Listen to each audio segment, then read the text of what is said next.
Houston, the progress of the SLS, the most powerful rocket, is full steam ahead.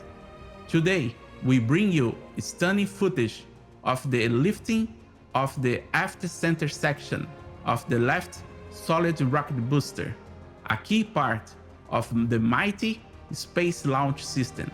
This milestone in the stacking process took place in late December 2024 and marks another critical step for the Artemis II mission. The stacking of the SLS is progressing as planned, with NASA engineers, technicians, and managers highly satisfied with the advancements made so far. This extraordinary rocket, which will take humanity back to the moon, is being meticulously assembled to ensure its historic performance. Let's not forget, Artemis II will be the first mission to carry astronauts around the moon since the Apollo era. We are getting closer to this historic milestone in space exploration.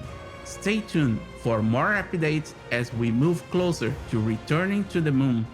Now, enjoy this incredible footage of the SLS stacking process.